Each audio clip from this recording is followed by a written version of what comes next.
네, 안녕하십니까. 김상균입니다.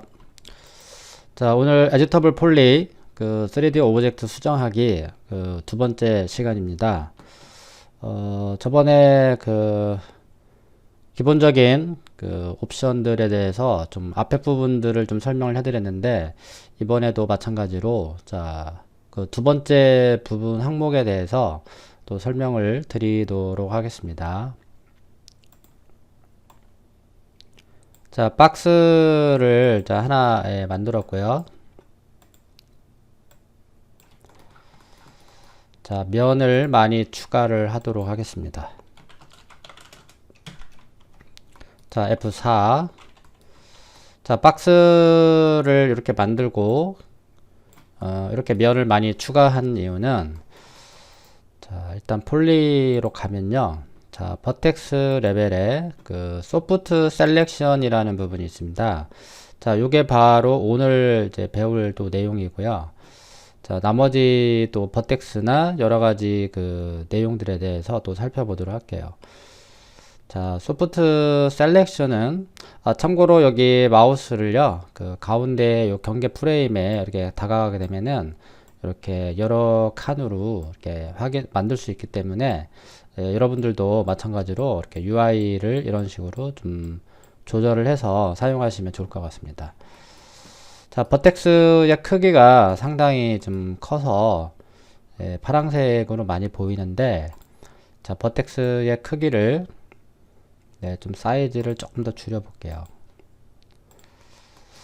자, 여기 use soft selection이라는 게 있는데요. 자, 요거는 선택된 항목 근처에 어떤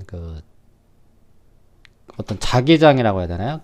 자기장으로 둘러싸인 것처럼 동작이 됩니다. 소프트 셀렉션이라는 거는. 그래서 자기장 내에서 부분적으로 선택된 하이 오브젝트는 하이 오브젝트 선택 항목을 변환할 때 부드럽게 그려집니다. 자, 이게 무슨 말이냐? 버텍스 하나를 이렇게 무브를 하게 되면은 이 선택된 버텍스만 이렇게 따라오잖아요. 근데 유즈 소프트 셀렉션을 체크를 하게 되면은 마치 자석이 주변에 있는 것처럼 자기장이 발생이 돼서 이렇게 버텍스들이 딸려오는 거예요.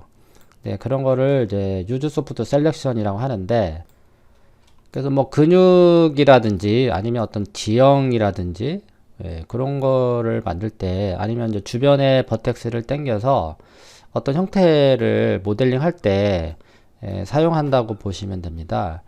그래서 이거를 사용을 하시려면은 use soft selection을 체크를 하시면 될 것 같고요. 여기 엣지 디스턴스가 있는데, 이 엣지 디스턴스는 여기에는 좀 해당 사항이 좀 없을 것 같아요. 이거는 이따가 다른 예제로 한번 보여드리도록 하고요. 그 다음에 어펙트 백페이싱이라고 되어 있잖아요. 요거는 버텍스를 이렇게 따라 이제 올리게 되면은 밑에 있는 버텍스까지 영향을 주겠느냐, 그러니까 반대편에 있는 버텍스들의 영향을 주겠느냐라는 뜻입니다. 이렇게 박스가 두꺼우면은 뭐 크게 상관이 없을 것 같은데, 이렇게 박스의 두께가 높이가 이렇게 얇을 경우에는 오브젝트의 반대 방향에 영향을 줄 것이냐 말 것이냐, 그냥 어떤 그런 내용들이 이제 여기에 이제 해당 사항이 되는데, 그래서 반대편에 버텍스에 영향을 주지 않겠다 그러면은, 자, 요거를 잠시 꺼보고 한번 움직여 보도록 하겠습니다. 자, 영향을 전혀 안 받죠? 영향을 주고 싶다면은 요거를 체크를 하시게 되면은 폴로프를 이렇게 이제 올려주게 되면은 범위라고 할 수 있겠죠? 그래서 중심에서 영향을 받는 영역을 정의하는 거라고 생각하시면 돼요. 그래서 아래쪽까지 이렇게 같이 똑같이 영향을 받아서 이런 형태가 나오게 되는 거죠. 그래서 요거를 사용하고 싶지 않으면은 요거를 체크를 끄고 이렇게 사용을 하시면 될 것 같습니다. 그래서 폴로프는 그렇게 이해를 하시면 되고, 그 다음에 핀치는 수직 이 수직축이죠. 예, 가운데가 수직축을 따라서 곡선의 위쪽 점을 올리거나 내리거나 합니다. 그래서 결과를 보면은 이렇게 뾰족한 형태가 되죠. 그래서 이 형태대로 실제 얘가 이렇게 만들어지게 되는 거죠. 그래서 이 실제 그래프처럼 이 모양이 나오게 되죠. 자, 이거를 반대로 주게 되면은 또 실제 이런 느낌이 만들어지기도 하고요. 뭐 중절모자 같은 거 하면은 될 것 같기도 하고요. 그 다음에 이제 버블이 있는데, 버블은 이제 마찬가지로 수직축을 따라서 곡선을 확장하고 축소하기도 합니다. 이런 식으로. 그래서 요거를 또 잡아당기면은 이렇게 완만하게 따라오는 것을 확인할 수가 있습니다. 그 다음에 자 다시 또 언두를 해서요. 자 쉐이드 셀렉트 페이스 죄송합니다. 쉐이드 페이스 토글이라고 되어 있는데 요거를 이제 선택을 하게 되면은요, 체크 이렇게 누르게 되면은 색으로 이렇게 표시가 돼요. 자 범위를 줄여 볼게요. 이런 식으로. 그래서 빨강색 영역은 아무래도 영향을 많이 받기 때문에 이제 많이 딸려오는 것이죠. 그래서 무지개 빛으로 이렇게 흘러가고 있는데, 파란색은 아무래도 영향을 적게 받는 곳이라고 생각하시면 됩니다. 그렇죠? 이렇게. 자, 버블을 좀 이렇게 좀 조절을 해 볼게요. 그러면은 이 곡선에 따라서 이 색상이 이렇게 바뀌는 걸 확인할 수 있죠. 그래서 쉐이드 페이스 토글은 그런 역할을 합니다. 그리고 소프트 셀렉션은 그냥 말 그대로 이거를 락 걸어서 계속해서 나는 이거를 사용을 할 것이다.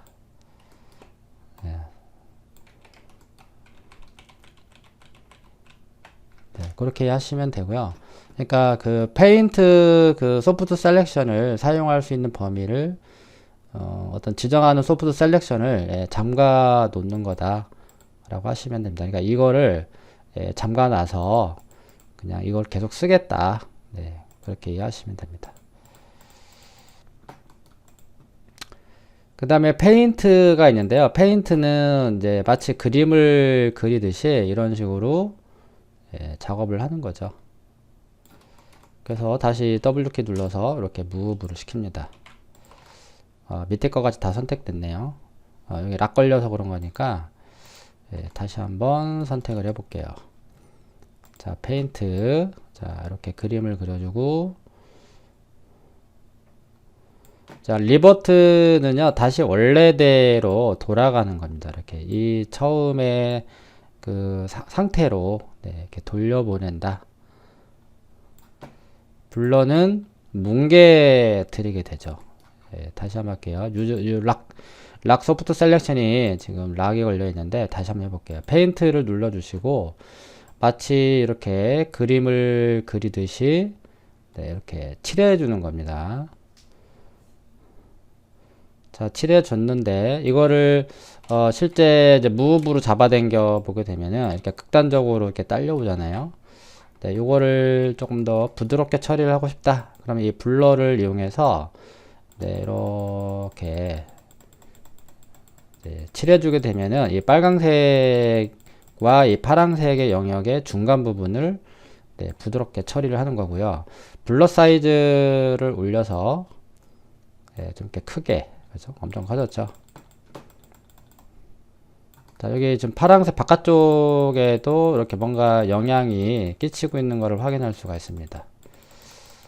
자, 그렇게 해서 무브로 다시 올려주게 되면은 이렇게 끝에 부분이 다시 부드러워진 것을 확인할 수가 있겠습니다.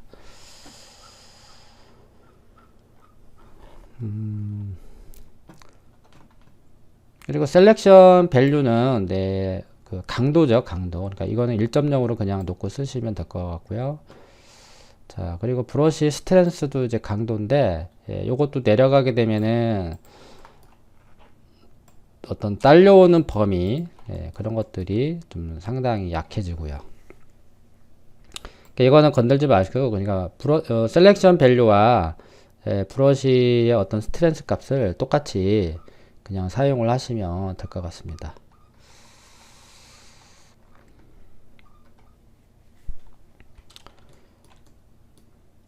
네, 그 정도만 알고 계시면 될 것 같고요. 브러쉬 뭐 옵션에 가서 뭐 여러 가지를 이제 건드려서 뭐 이렇게 사용을 하셔도 되는데 그냥 이 기본값만 네, 사용하셔도 될 것 같습니다.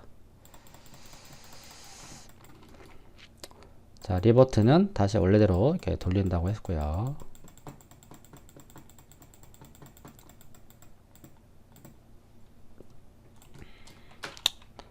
요거 가지고 이제 지형 같은 거를 활용하시면 재밌을 것 같아요.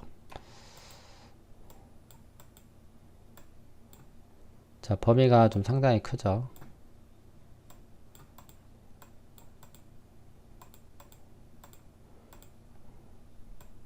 자꾸 버텍스가 뒤쪽 부분이 선택되는데 이그노어 백 페이싱을 체크하면요.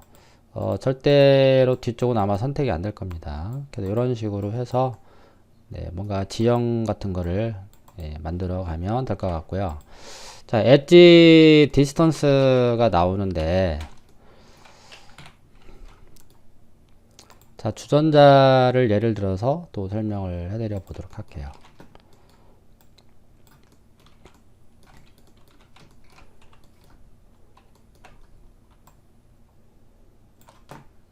대칭으로 복사를 해볼게요.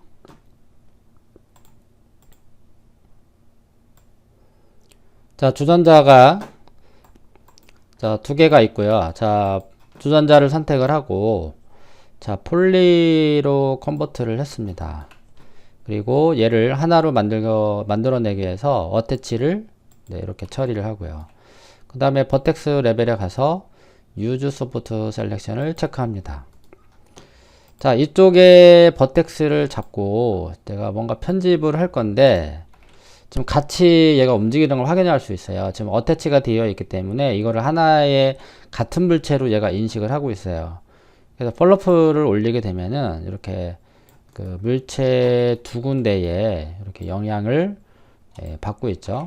그래서 이 가장자리 얘의 어떤 거리, 에지 디스턴스를 체크를 해주게 되면은 이 수치에 의해서 여기를 선택되지 않게 제어를 하는 겁니다. 자, 이렇게 움직여 보면은 얘는 영향을 안 받죠. 그렇죠?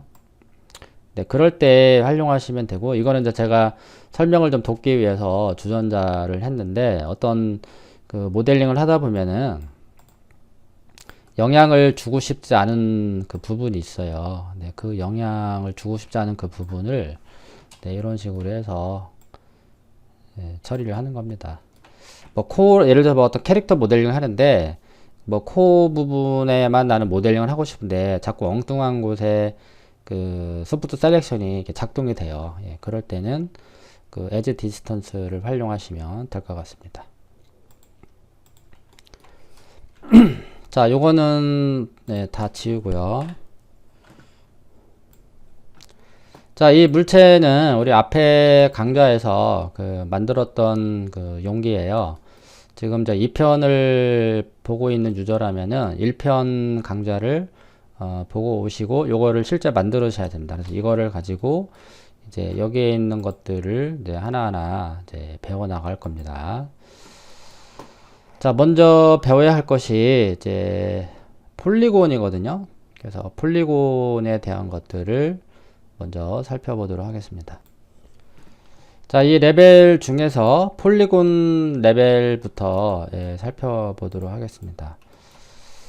자, 인서트 버텍스가 있네요. 자, 인서트 버텍스는 이 폴리곤에 점을 추가한다 라고 생각하시면 됩니다. 이렇게 점을 이런 식으로 그래서 여기에 있는 버텍스를 선택을 하시고 뭔가 이렇게 또 다른 형태의 또 모양을 만들어낼 수가 있겠죠. 인서트 버텍스는 그렇게 실제는 많이 이렇게 활용도는 없는 것 같아요. 많이 어쩌다 한 번씩 사용하는 거죠. 자, 그래도 제일 많이 사용하는 게 그 인셋하고 익스트루드가 되겠죠. 자, 익스트루드를 한번 살펴보도록 하겠습니다. 자, 일단 면을 잡아주고요. 자, 익스트루드 요 명령을 실행을 하고 그 선택된 이 면 위에서 마우스를 쭉 이렇게 드래그를 하면은 다음과 같이 이렇게 면이 높이가 지정이 되는 거죠. 자, 근데 요거보다는 직접 그 옆에 세팅창을 눌러주시면 됩니다. 네, 그래서 여기 익스트루드 옆에 그 세팅창을 눌러주시고 여기다가 치수를 직접 입력을 하는 게 오히려 더 빠릅니다. 네, 30이라고 입력을 했는데 그 아래쪽에 보면 apply and continue가 있어요. 자, 요거를 누를 때마다 30만큼씩 이렇게 복사가 되면서 면이 만들어진 걸 확인할 수가 있죠. 네, 다시 입력을 하면 여기 그 옆에 요건 OK는 그냥 요걸로 일회성으로 끝나는 거고요. 여기 캔슬 있죠? 캔슬은 취소시키는 거고요. 자, 그 다음에 아웃라인이 나오는데 아웃라인은 그 두께를 주고 나서 자, 아웃라인을 바로 적용을 해 보겠습니다. 그래서 아웃라인을 적용해 보면 자, 이 바깥쪽의 외곽 그 테두리 윤곽을 이렇게 모양을 조절을 하는 거죠. 크기를.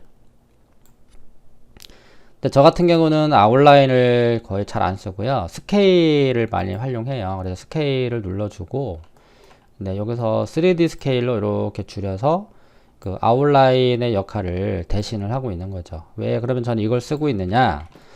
아웃라인 세팅을 이제 들어가서 이 치수가 올라가면은 어느 정도 한계점이 오면은 이렇게 그 겹쳐지는 현상이 발생이 돼요.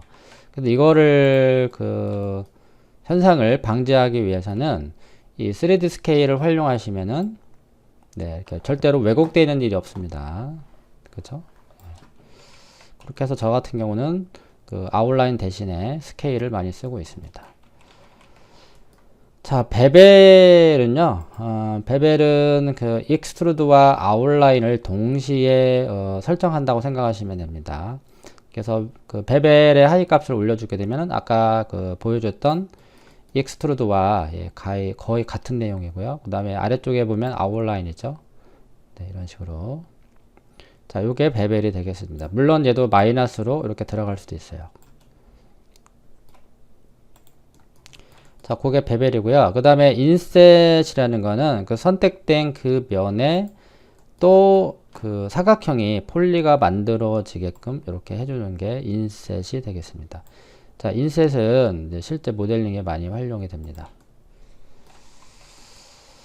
자, 그리고요. 자, 요거에 대한 또 내용이 또 있는데, 그럼 예를 들어서, 자, 이거를, 지그재그 형태로 아니면은 다 같이 한번 잡아볼게요. 여기를 다 잡은 상태에서, 자, 익스트루드를 줍니다. 자, 세팅창을 이제 눌렀습니다. 자, 여기 또 값을 올려주게 되면은 뭔가 결과물이 좀 이상하죠. 이렇게 튀어나오는 게 아니라 뭔가 이렇게 이동이 되는 것처럼 보이게 되는데 그 이유는 폴리곤을 하나만 잡은 게 아니라 여러 개를 이제 잡았기 때문에 기준에 대한 축이 사라진 거예요. 어떻게 보면은. 그래서 아까 면이 바라보고 있는 쪽으로 그 두께가 만들어져야 되는데 지금 여러 개의 각도의 면이 잡혀져 있다 보니까 어떻게 좀 약간 방향 상실감이라고 해야 되나요? 그래서 여기 그 안에 들어가 보면은 현재 이제 그룹으로 되어 있어요. 그래서 얘가 그룹으로 뭉쳐서 움직이기 때문에 아까 우리가 봤던 그 느낌의 두께가 안 나오는 거죠. 그래서 여기에 보면 이제 세 가지 타입이 있습니다. 그래서 로컬 노멀을 누르게 되면은 면이 바라보고 있는 쪽에 90도 정면이 되겠죠. 이쪽으로 면이 이렇게 이제 생성이 되는 거죠. 네, 이런 거를 로컬 노멀이라고 합니다. 그 다음에 바이 폴리곤은 그 면에 있는 그 각자의 면에서 두께가 이렇게 만들어지게 됩니다. 이런 식으로. 자, 마찬가지로요. 자, 베벨 세팅을 또 눌러볼게요. 자, 베벨 세팅을 누르니까 여기도 마찬가지죠. 로컬 노멀이 있죠. 그래서 로컬이라는 거는 아까 얘기했던 것처럼 면이 바라보고 있는 쪽으로 두께가 형성이 되는 거고요. 그리고 아웃라인. 네, 이런 결과가 나왔고요. 마찬가지로 마이너스가 되면은 또 이렇게 또 될 수가 있겠죠. 네, 그럼 아까 우리 여기 만들었던 거를 여기에다가 활용하셔도 되겠네요. 그렇죠? 이렇게. 자, 그렇게 알고 계시면 되겠고, 자, 인셋도 마찬가지입니다. 자, 한꺼번에 이렇게 면을 잡았습니다. 그래서 인셋이라는 거는 그 폴리곤 안에 또 폴리곤이 만들어진다고 그랬죠. 그래서 인셋 세팅을 눌러주시고, 자, 여기 또 보시면 바이 폴리곤이 있어요. 바이 폴리곤이 하면은, 이 옵션을 주게 되면은 각자의 면에서 이렇게 인셋이 적용이 됩니다. 네, 그리고 나서 익스트루드 주면 또 이런 결과가 되고요. 마찬가지 스케일을 적용하면 네, 이런 결과가 또 되겠죠. 자, 브릿지가 나오는데 브릿지는 다리를 놓아주는 역할을 해요. 손잡이를 한번 만들어 보도록 하겠습니다. 자, 이거를 회전을 좀 시켜줘야 될 것 같습니다. 자, 딱 마이너스 15를 주면은 네, 여기가 수직이 됐네요. 자, 이렇게 수직으로 만든 이유는 손잡이를 빼기 편하게 이걸 수직으로 네, 이렇게 해준 거예요. 그럼 여기 부분을 선택을 해보면은 한 이 정도가 되겠죠? 네. 그러면 프론트 뷰에서 예, 이런 형태가 되는 겁니다. 그리고 나서 익스트루드를 주게 되면 네, 이런 결과가 또 나오고요. 자, 지금 브릿지를 설명을 하려고 네, 이거를 제가 좀 잠깐 설명을 하고 있어요. 자, 다시 여기 윗면을 잡아 주고요. 다시 익스트루드 오케이. 자, 회전도 이게 가능합니다. 그리고 여기를 지워줄게요. 자, 삭제가 됐습니다. 딜레이트 키로 삭제를 하면은 이 삭제된 영역의 엣지를 보더라고 그랬어요. 그래서 보더를 잡아주고 네, 이거를 손잡이를 이제 쭉쭉쭉 이쪽으로 뺄 건데 자, Shift 키 알려줬죠? Shift 키를 이용하면 이렇게 면을 확장할 수가 있어요. 복사하면서 또 Shift 키 누르고 또 회전. 자, 이쪽으로 갖다가 붙여보도록 하겠습니다. 자, 폴리곤 레벨에 있는 이 브릿지를 설명하는 어떤 그런 상황이잖아요. 그럼 여기 보더 레벨에서 캡, 네, 이 캡이라는 걸 눌러주게 되면 다시 면으로 이렇게 막아주게 되죠. 그래서 참고로 보더 레벨에서는 이 캡, 네, 요 하나만 알고 계시면은 될 것 같습니다. 보더 레벨에서는 요거밖에 안 써요, 거의. 자, 그래서 여기 다시 돌아와서 폴리곤 레벨에 있는 요 면과 컨트롤 키 눌러주고 요거를 이제 같이 선택을 해요.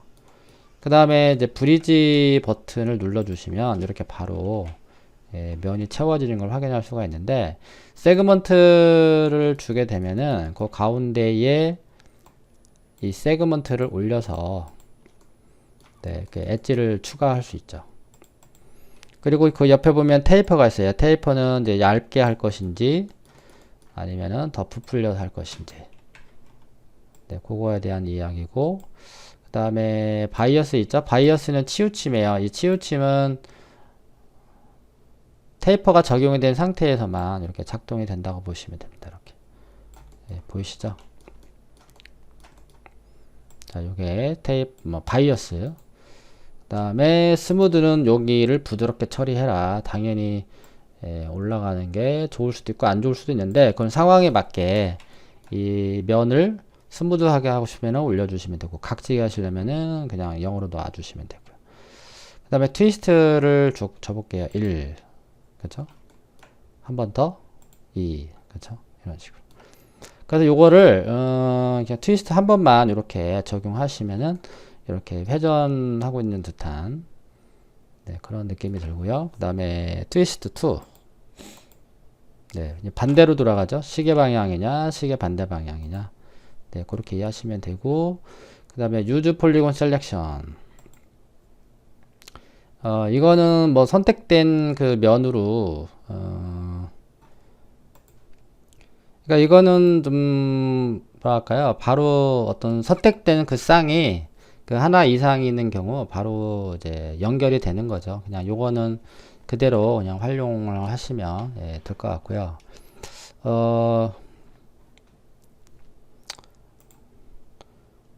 여기는 뉴즈 스펙시픽 그 폴리곤이 있는데 그거를 이제 이걸 체크하시면은 여기 픽 폴리곤과 픽 폴리곤 2를 사용을 할 수가 있습니다. 그래서 그 각 선택 버튼을 차례대로 클릭한 다음 그 뷰포트에서 다각형 어떤 또는 테두리 그 엣지를 클릭하게 되면은 뭐 거기 또 다리 또 역할을 줄 수가 있습니다. 그래서 사용을 하는 방법은 그 먼저 그 유즈 스펙시픽 그 폴리곤을 체크하시고 그 다음에 여기 보면 폴리곤 1, 2 이렇게 뜨잖아요. 이걸 눌러서 클릭을 하신 다음 그 다음에 폴리곤 2는 여기를 클릭하시면 바로 이렇게 붙어지게 다리가 놓아지게 되고 유즈 폴리곤 셀렉션은 그냥 아예 사용자가 직접 이렇게 선택을 해서 사용을 하겠다라는 거죠. 그러니까 요거보다는 오히려 이 방법이 더 많이 사용이 될 것 같습니다. 여기는 그냥 1로 놓고 OK를 하시면 되겠습니다. 그러면 이렇게 다음과 같이 이런 결과가 나오겠죠. 당연히 손잡이의 모양이 이쁘게끔 뭔가 이렇게 조절을 해주는 게 당연합니다. 그래서 모양을 이런 식으로 잡아주시면 되고,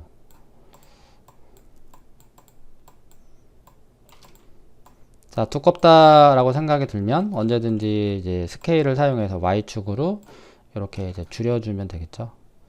두껍게 하시려면 당연히 이렇게 하시면 되고요. 그리고 나서 여기다가 터보 스무드를 적용을 해주면 이런 결과가 나오는 거죠.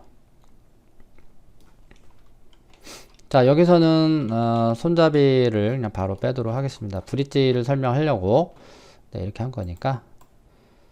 그래서 머그컵 만드실 때 이런 방법을 사용하시면 돼요. 자, 버텍스를 선택해서 지웠습니다. 자, 여기 뚫린 부분이 있는데 이 뚫려진 부분은 그 캡이라는 명령을 사용하면 되는데, 이 캡이라는 명령어는 그 보더 레벨에만 존재해요. 그래서 보더 레벨에 가서 이렇게 선택하신 다음에 캡 눌러주시면 되겠습니다. 근데 F4를 잠시 끄면요, 여기가 좀 뭔가 생뚱맞잖아요. 그죠? 다른 데는 좀 부드럽게 되어 있는데 스무드가 꺼져서 그래요. 그래서 전체 엘리먼트 단위에 가서 선택을 하시고 오토 스무드 먼저 클리어 올을 눌러줄게요. 각 그 선택된 그 면마다 스무딩 그룹이 존재를 하는데, 그럴 때는 클리어 올 하시고 오토 스무드를 눌러서 전체적으로 이렇게 부드럽게 한번 처리를 하십시오. 자, 이런 거는 이제 로우 폴리곤 방식의 그 모델링 할 때 많이 활용되는 겁니다. 오토 스무드는. 자, 그럼 다시 폴리곤 레벨에 돌아와서요. 다시 F4. 자, 플립이라고 나와 있는데 이 플립은요, 면을 뒤집는 명령어입니다. 면을. 자, 선택된 그 면이 있다면 플립. 이렇게 검정색으로 바뀌죠. 실제 여기 안쪽은 회색으로 보일 거예요. 그래서 안쪽 면과 그 바깥쪽, 그러니까 정면에서 바라보는 프론트 페이스와 뒤쪽으로 되어 있는 백 페이스, 그거를 뒤집는 거다. 그게 이제 플립이에요. 그럼 이거를 왜 굳이 면을 뒤집을까요? 자, 잠시 하이드 시키고, 자, 이런 거는 인테리어 공간을 많이 만들 때 활용이 됩니다. 자, 치수는 무시를 하고요. 일단은 그 형태 한번 잡아주도록 할게요. 자, 이런 박스가 있습니다. 자, 이거는 이제 실측에 만들어진 게 아니고 그냥 가상의 박스를 이렇게 만들었습니다. 그 다음에 이제 폴리로 컨버트를 해주고, 자, 이 면을 선택을 하고, 폴리곤에서도 다 그 명령이 존재하고요. 엘리먼트 단위에서도 플립이 존재합니다. 그래서 플립 버튼을 눌러주면은 이렇게 면이 이제 뒤집혀져서 검정색이 나오는데, 좀 인테리어로 사용하기에는 당연히 안 되죠. 왜냐하면 검정색이니까. 그래서 선택을 하시고 마우스 오른쪽 버튼 눌러주면은 거기에 오브젝트 프로퍼티스가 있어요. 거기에 그 백 페이스 컬, 그래서 뒷면을 계산하지 않게끔 요거를 체크해 주시면 됩니다. 그러면 다음과 같이 안쪽 면만 보이게 되고요. 다시 선택을 하고 플립을 다시 한번 눌러 볼게요. 네, 그럼 원래대로 이렇게 돌아오는 거고요. 자, 플립을 눌러주면은 그 박스의 내부만 이렇게 보이게 되는 거죠. 예, 신기하죠? 그래서 카메라와 라이트를 설치하면은 이런 인테리어의 공간이 만들어지게 됐다. 네, 그렇게 이해를 하시면 되겠고요. 자, 근데 그럼 매번 이 인테리어 할 때마다 이 오른쪽 버튼 눌러서 아까 그 백페이스 컬을 체크를 할 것이냐, 아니면 나는 그냥 아예 환경 설정에 가서 처음에 맥스를 켤 때마다 켰을 때도 이 백페이스 컬이 나는 작동이 됐으면 좋겠다. 예, 그럴 때는 그 커스터마이즈를 가면 프리퍼런스, 죄송합니다. 자, 프리퍼런스 가면은 여기 그 뷰포트 탭에 그쵸, 백페이스 컬 온 오브젝트, 크리에이션, 크리에이션 요거를 체크를 해 놓는 거죠. 그러면은 다음에 맥스를 껐다가 켜도 자동으로 그 아까 그 백페이스 컬이 작동이 되는 거예요.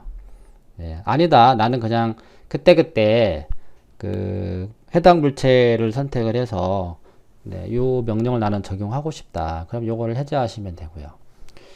기본적으로 체크하고 하시면 오히려 더 편합니다. 그리고 나서 나중에 그 여기에다가요, 이렇게 이제 면을 잡잖아요. 이렇게 면을 잡은데 분명히 면을 잡았거든요. 근데 자꾸 뭔가 선택이 된 것 같아요. 그거는 이쪽 면이 선택이 된 거예요. 그래서 이 명령이 있는 겁니다. ignore backfacing이라는 게. 그래서 이 뒷면을 인식하지 마라. 예, 그런 의미가 됩니다. 그래서 이렇게 내가 보이는 면들이 바로바로 선택이 되죠. 하지만 요거를 이거를 꺼놓게 되면은 선택이 잘 안 돼요. 한 두세 번을 클릭을 해야지만 얘가 제대로 선택이 된다. 왜 그러냐면은 이 면이 자꾸 인식이 되기 때문에 그거만 주의를 하시면 될 것 같아요. 그럼 이거 어떻게 이거 다시 체크하고요. 그럼 이거 어떻게 이게 인테리어가 되느냐? 자, 창문을 하나 만들어 볼게요. 아까 배웠던 인셋. 그래서 인셋을 가지고 창문의 크기를 만들어 줍니다. 그렇죠? 위치도 잡아줄 수 있겠죠? 그리고 이제 안으로 밀어 넣으면은, 그렇죠? 이거 다시 한번요. 자, 마이너스로 들어가야죠. 그럼 여기 이제 창틀의 형태가 되겠죠, 나중에. 그리고 나서 OK를 하고, 이거는 이제 유리 이제 창이 될 거니까, 디태치를 눌러주는 겁니다. 그래서 여기다가, 유리. 자, 그럼 유리인지 아닌지 알 수가 없잖아요. 일단 이 레벨을 다 끄고 유리 부분을 선택을 하고요. 재질창 M 눌러서 유리의 어떤 오포시티 값을 적용을 해주는 거죠. 그래서 오포시티를 한 30 정도 떨어뜨리면 이렇게 투명하게 바뀌는데요. 그 확인하려면은 여기다 주전자 하나 간단하게 한번 그려보도록 하겠습니다. 자, 보이시죠? 이렇게.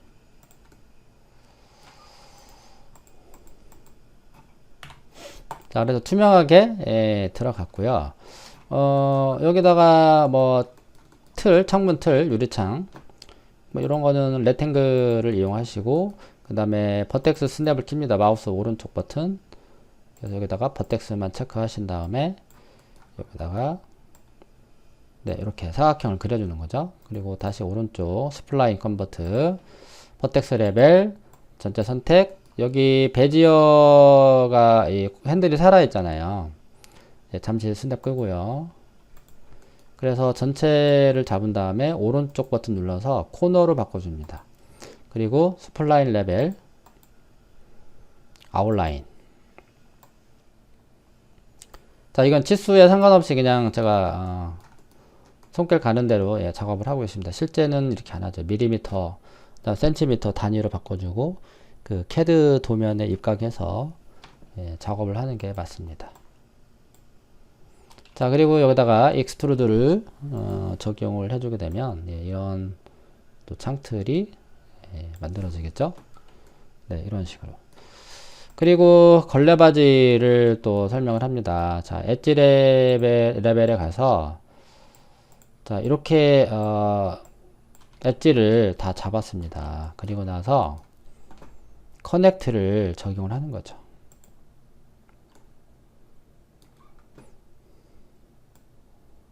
자, 오케이.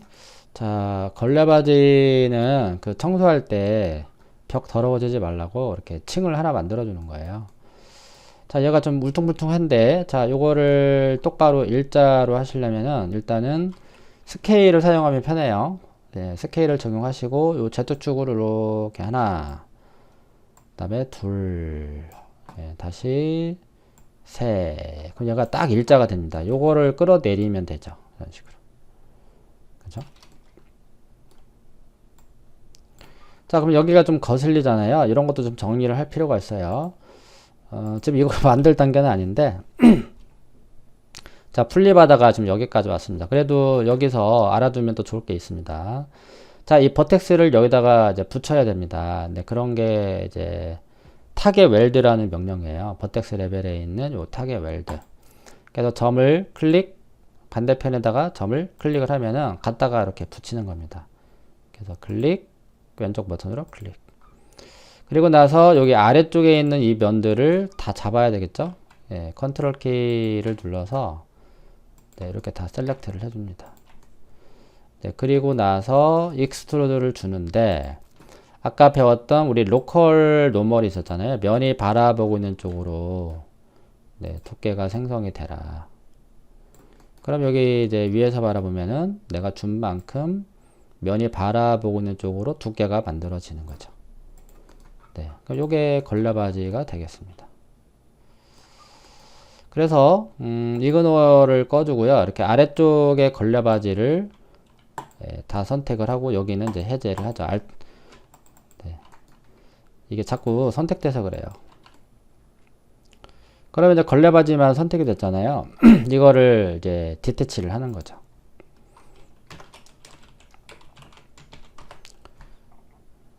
그리고 요거만 따로 선택을 해서요. 네, 따로 선택을 하고 재질 창에 가서 네, 다른 색상으로 아무래도 때가 많이 타는 곳이기 때문에 좀 어두운 컬러로 많이 주죠. 대체적으로 이런 식으로. 그래서 이게 이제 걸레바지가 되는 거죠. 그래서 인테리어를 할 때 많이 활용합니다. 그래서 카메라 설치하고 여기다 뭐 가구 같은 거 배치하면 끝나는 겁니다. 자, 다시 돌아와서요. 자, 그 다음에 이제 힌지 프롬 엣지가 나오는데, 자, 이거는 무슨 역할을 하냐. 그 힌지가 뭐냐면 경첩이다 라고 생각하시면 돼요. 경첩. 자, 일단은 면을 하나 잡아놨고요. 자, 힌지 프롬 엣지를 세팅을 열어줍니다. 자, 열어주고, 자, 여기 아래쪽에 픽 힌지가 있어요. 어느 쪽으로 내가 축을 잡아줄 것이냐. 그러면은 아래쪽을 한번 잡아볼게요. 자, 픽 힌지 눌러주고, 아래쪽에 있는 엣지를 클릭을 합니다. 그러면 클릭한 그 방향으로 이렇게 각도를 줄 수가 있고요. 자, 세그먼트를 올려서 또 이렇게 부드럽게 처리할 수도 있어요. 이런 식으로. 자, 이번에는 이제 OK를 하고요. 자, 이번에는 이쪽에다가 또 해볼게요. 다시요. 네, 다시 힌지 요거 옵션 열어주고, 자, 요거를 눌러서 지금 여기 있었잖아요. 그럼 여기다 한번 클릭을 해볼게요. 그럼 이쪽으로 가는 거죠. 자, 해당 사항이 조금 박스 형태가 아니다 보니까 네, 조금 그렇긴 한데요. 예, 다시 한번 해볼게요. 여기다가 자, 일단 요거를 눌러서 어디 쪽을 따라갈 건지를 이렇게 기준을 잡아주는 겁니다. 자, 선택을 다시 한번 선택을 하고 요거 눌러서 예, 끝부분의 엣지를 네, 이렇게 선택을 하는 거죠. 그래서 네, 이 앵글 값을 이런 식으로 제어를 한다.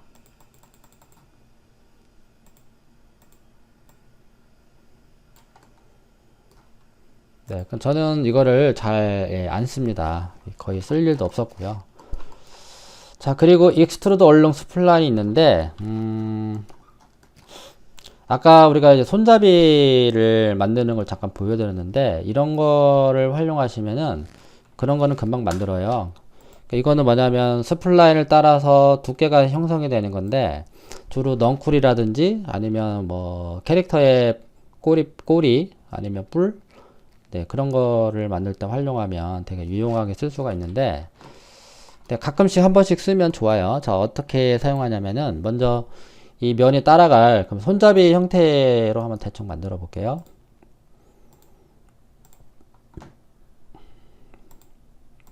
자, 이렇게 만들고 그 다음에 버텍스 레벨에 가서 스무드 다시 베지어. 그래서 손잡이의 모양이 되게끔, 네, 이렇게 정리를 합니다.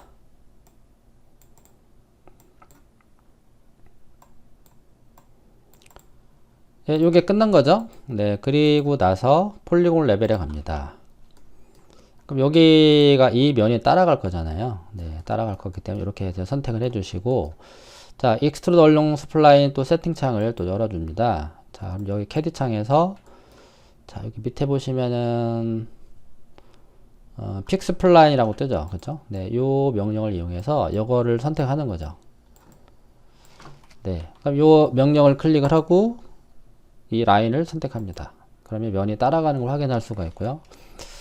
세그먼트를 올려주면 당연히 면이 많아지면서 내가 원하는 그 형태로 만들어지게 되는데, 어차피 나중에 터보 스무드를 적용을 하기 때문에 이렇게 많이 줄 필요는 없어요.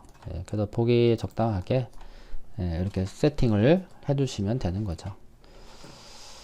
네, 그렇게 이해를 하시면 되고, 그 다음에 여기 테이퍼 어마운트가 있네요. 자, 요것도 네, 끝부분을 또 얇게 만들기도 하죠. 그렇죠? 그 다음에 테이퍼 커브 중간 부분을 부풀리고 또는 얇게.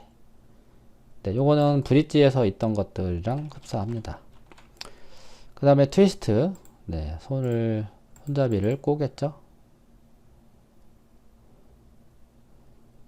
네, 이렇게 좀 꼬는 게 보이는데 좀 면이 많이 없네요.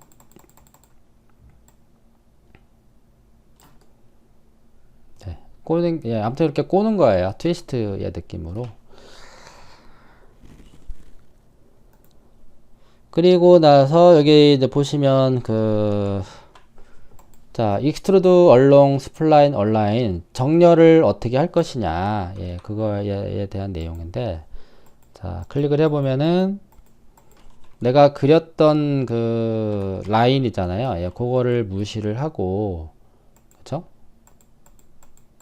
컴퓨터가 이렇게 어떤 로컬 노멀 방향으로 그 정렬하는 걸 확인할 수가 있어요. 그리고 나서 이 수치를 올리게 되면 로테이션이 이렇게 또 되기도 합니다. 이런 식으로.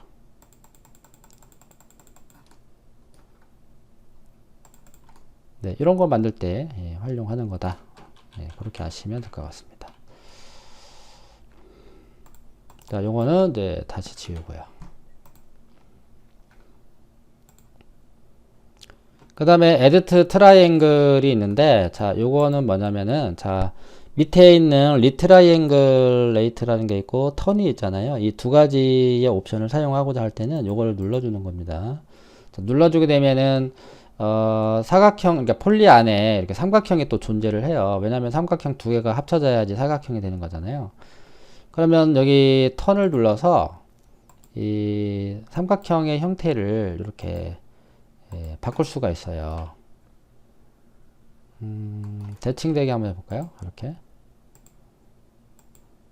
그렇죠? 네, 이렇게 삼각형을 바꿨는데, 이거는 예전에 그 게임 그 캐릭터나 어떤 관련 캐릭터, 어떤 모델링, 그러니까 게임에 등장하는 어떤 그 아이템들 있잖아요. 모델링 됐던, 그런 것들에 대한 그 방향 조절을 할 때, 그럴 때 이제 활용할 때 쓰는 건데, 지금은 거의 안 쓰는 명령어예요. 이제 가끔가다 자동차 모델링 할 때 면이 약간 이렇게 찌그러져 보이는데, 그거는 면이 적은 상태에서 모델링을 하면은 그 안에 있는 이 폴리 안에 있는 삼각형의 이 형태가 이 점선이 이렇게 왜곡되어 있었을 때는 이제 그렇게 좀 이상하게 보이거든요. 그럴 때는 이 턴을 이용해서 이렇게 바로 잡는 게 중요하죠. 다시 뭐 돌아가려면은 뭐 리트라이앵글을 눌러서 이렇게 다시 원래대로 돌려놓는 겁니다. 그러면 이거를 왜 굳이 이렇게 만들어 놨느냐, 뭐 그럴 리는 없겠지만 한번 그 상황을 한번 만들어 볼게요. 자, 엣지 레벨에 가면 안 보이고 폴리곤 레벨에 가니까 이렇게 만들어져 있죠. 그럼 제가 이거를 인위적으로 오른쪽 버튼 눌러서 메쉬 구조로 바꿔 볼게요. 자, 메쉬는 요 삼각형까지 다 수정이 가능합니다. 이렇게 요거를 눌러주면은 자, 이렇게 표시가 되죠. 보이시죠? 여기가 잡히는 거. 자, 요 선택된 이 엣지를요, 비즈블화 하는 거예요. 비즈블. 그러면은 이 엣지가 이렇게 보이게 됩니다. 그리고 나서 요 삼각형의 베이스를 컨트롤 키를 눌러주고 선택을 한 다음에 여기도 익스트루드가 있어요. 이렇게. 이런 상황의 모델링을 할 때는 필요합니다. 근데 그 외에는 거의 쓸 일이 없을 겁니다. 자, 요거를 굳이 꼭 사용을 하겠다. 일단 폴리로 컨버트 할게요. 그리고 다시 전체를 다 잡고요. 리트라이앵글을 눌러주겠습니다. 네, 그러면 다시 아마 원래대로 돌아갔을 거예요. 그래서 그거는 여러분들이 아마 거의 쓸 일이 없으니까 여러분들이 나중에 물론 결혼한 사람도 있겠지만 결혼하고 나서 한번 기념으로 한번 써보십시오. 네, 그거 외에는 쓸 일 없을 거예요.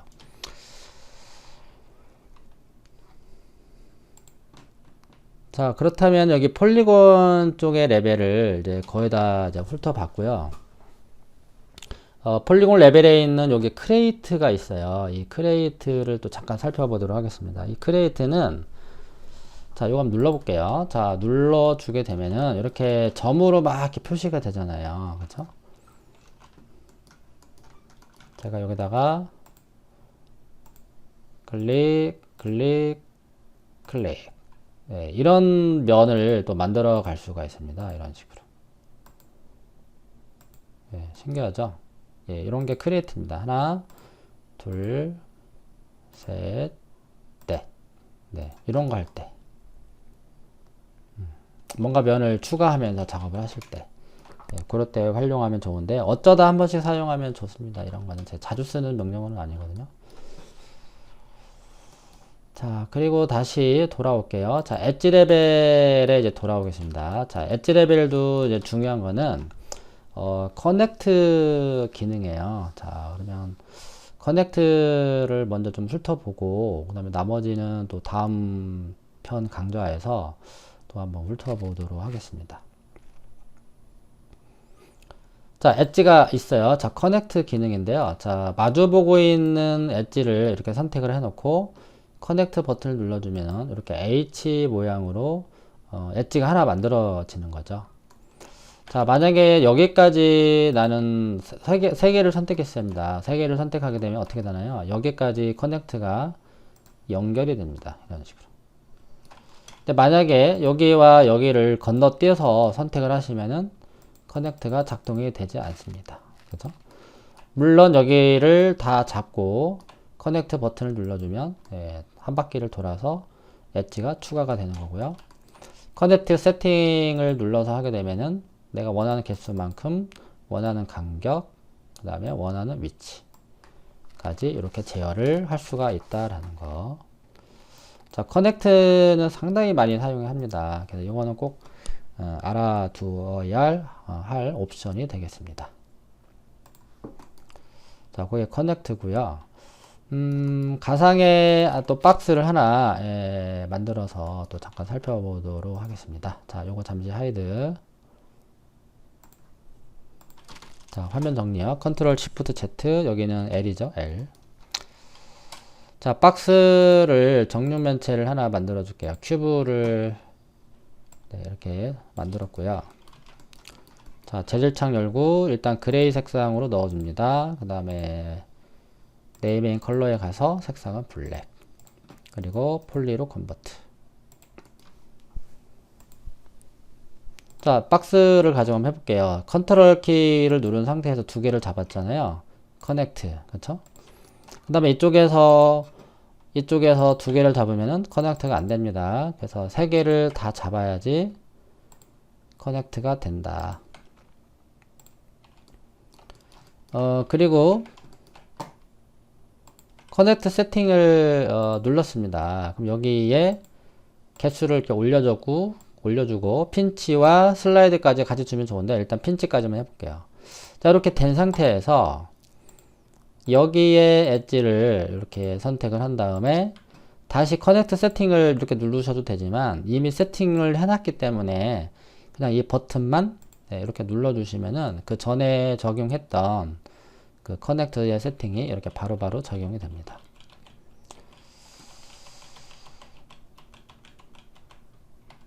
그리고 커넥트가 이렇게 들어간 상태인데요. 좀 많이 줘볼게요. 자, 이쪽에도 컨트롤 키를 눌러서 커넥트를 적용을 했습니다. 이렇게 이제 적용을 했는데요. 여기에 있는 엣지들을 다 없애고 싶어요. 그렇다면 어떻게 없애야 되나요? 더블 클릭을 해서 엣지를 이제 다 잡겠죠? 이렇게 컨트롤 키 눌러주시고 다 잡았습니다. 그러면 딜레이트 키를 눌러주면은 면이 아예 다 지워져요.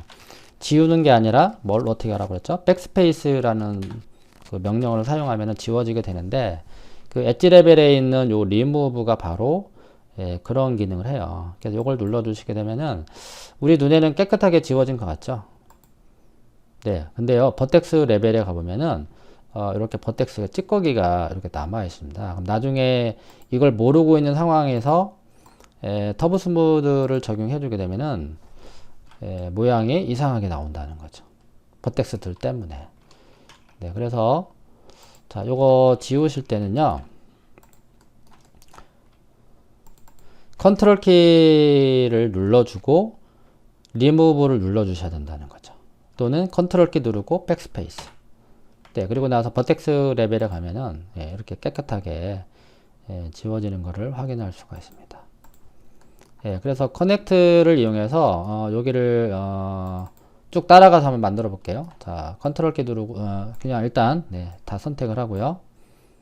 커넥트 두 개씩 들어갔네요. 네, 전체 선택하고 커넥트, 또 이쪽 방향 또 커넥트. 네, 이런 식으로 해서 뭔가 엣지를 계속해서 분할을 하면서 또 분할을 하고 그게 이제 모델링 하는 거를 이제 서브 디비전이라고 하거든요. 줄여서 이제 서브 디비전이라고 하는데 이런 식으로 해서 만들어낼 수가 있고요. 메시 스무드 옆에 테셜레이트라는 게 있어요. 요거를 활용하시면은 자, 다 잡았습니다. 클릭, 클릭, 클릭. 바로 한 번에 만들어지죠. 자, 요거를 이제 올려주는데 텐션이라는 거는 이렇게 오므린다거나 아니면 부풀린다거나 이런 식으로 해서 추가를 할 수가 있습니다. 이런 식으로. 재밌죠? 그래서 그 커넥트를 이렇게 각 면에다가 추가를 하실 때는 테셜레이트를 한번 활용해 보시고요. 자, 또 주의사항이 있습니다. 자, 커넥트가 하나를 이제 넣어 볼게요. 자, 하나가 들어간 상태인데 커넥트를 이용해서 여기를 또 이어주고 싶어요. 근데 여기는 하나잖아요. 여기는 뭡니까? 엣지가 두 개죠. 커넥트 누르면은 이렇게 나와요. 그래서 커넥트를 적용하실 때는 같은 쌍이어야 된다. 네, 여기가 엣지가 하나면 여기도 엣지가 하나여야 되어야지만 커넥트가 바로바로 작동이 되는데 여기가 엣지가 뭐 두세 개 있다면은 커넥트가 작동이 안 된다라는 거. 네, 그거만 염두를 하시면 될 것 같습니다. 어떻게 이제 커넥트에 대해서 이제 살펴봤는데 좀 이해가 되시는지 좀 모르겠네요. 다음에는요, 그러면은 이제 여기 엣지 레벨에 있는 것들과 그 다음에 이제 버텍스 레벨에 있는 것들을 한번 또 살펴보면서 또 그 에디터블 폴리에 대해서 좀 공부를 해보도록 하겠습니다. 제 생각에는 한 4편까지 만들어지지 않을까 싶기도 하네요. 그래서 폴리를 배워놓으면 저번에도 얘기했지만 그 웬만한 그 모델링이 다 됩니다. 그래서 요거만 잘 익혀두시면 될 것 같아요. 자, 이상으로 그러면은 또 에디터블 폴리에 대해서 두 번째 영상을 또 마치도록 하겠습니다. 네, 감사합니다.